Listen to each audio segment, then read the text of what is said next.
America के विदेश मंत्री एंटनी ब्लिंकन ने सोमवार को कहा कि इजरायल ने गाजा में संघर्ष विराम और बंधकों की रिहाई को लेकर गतिरोध दूर करने के प्रस्ताव को स्वीकार कर लिया है। उन्होंने हमास से भी ऐसा ही करने का आह्वान किया है। हालांकि उन्होंने ये नहीं बताया कि क्या इजरायल ने हमास समूह की तरफ से जताई गई चिंताओं पर ध्यान दिया है या नहीं।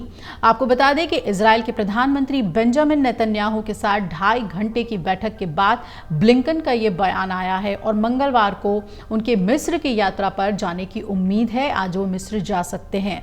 अमेरिका, मिस्र और कतर ने समझौता कराने के लिए कई महीने प्रयास किए हैं, लेकिन वार्ता में बार बार अड़चनें आती रही हैं और ब्लिंकन ने यह नहीं बताया कि इस समझौता प्रस्ताव में गाजा के अंदर जो 2 रणनीतिक गलियारों पर कंट्रोल की इजराइल की मांग है उसे हमास मान रहा है या नहीं। इस बारे में हमास ने कहा कि वो वार्ता शुरू ही नहीं हो पाई है।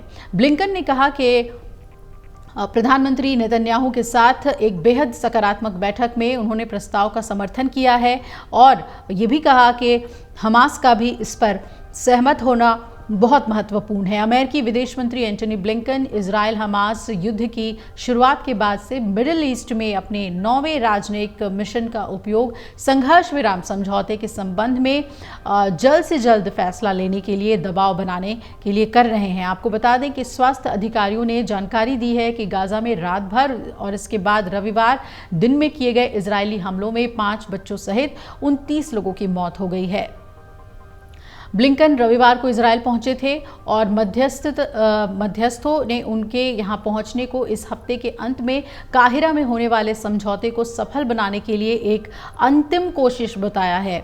वो आज मिस्र की यात्रा करने से पहले शीर्ष इजरायली अधिकारियों से उन्होंने मुलाकात भी की और आगमन से क्षेत्रीय तनाव को कम करने के लिए कहा जा रहा है कि काफ़ी मदद मिलेगी। ब्लिंकन के दौरे से तेल अवीव उनके पहुंचने के कुछ समय पहले इजरायल के पीएम नेतन्याहू ने कैबिनेट की बैठक भी की थी और कहा था कि कुछ ऐसे क्षेत्र हैं जहां इजरायल लचीलापन दिखा सकता है। ज़्यादातर बंधकों को पिछले 2 संघर्ष विराम समझौते के तहत छुड़ा लिया गया है। अभी भी हमास के पास दर्जनों इजरायली बंधक हैं। अपनी सैन्य कार्रवाई के बल पर इजरायल सेना ने महज 4 ही इजरायली बंधकों को रिहा करवाया। बाकी सभी बंधक समझौते के तहत ही रिहा हो पाए। अब तक एक बार फिर युद्ध विराम वार्ता की शुरुआत हुई है और युद्ध विराम वार्ता को लेकर अमेरिकी विदेश मंत्री ब्लिंकन इजरायल पहुंचे। युद्ध शुरू होने के बाद ये उनका 9वां दौरा है और ब्लिंकन ने इस बार की शांति वार्ता को बंधकों की रिहाई के लिए एक आखिरी मौका बताया।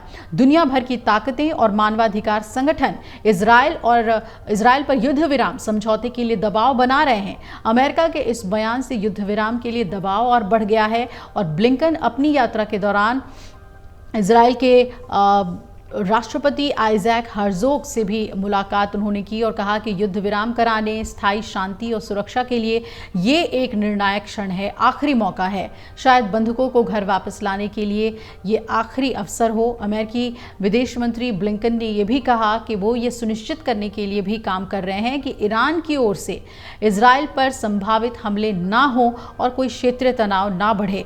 आपको बता दें कि जुलाई में तेहरान में हुए हमास नेता इस्माइल हानिया की हत्या के बाद से ईरान भी इजरायल से बदला लेने के लिए बौखलाया हुआ है, जिसके बाद जंग के फैलने का डर बना हुआ है। अमेरिका अपने अलायंस के साथ मिलकर ईरान के हमले को रोकने में लगा हुआ है, लेकिन ये कहा जा रहा है कि ईरान तभी रुकेगा अगर गाजा में सीज फायर हो जाए। अगर ये सीज फायर नहीं होता है तो युद्ध को पक्का समझिए, लेकिन हमास ने अभी तक अपना रुख नहीं बताया है। हमास ये कह रहा है कि शर्तों के साथ तो हम सीज फायर नहीं करेंगे। अगर आप ये वीडियो YouTube पर देख रहे हैं तो हमारे चैनल को सब्सक्राइब करें और बेल आइकन को दबाना ना भूलें। अगर आप Facebook पर ये वीडियो देख रहे हैं तो हमारे पेज को लाइक करें।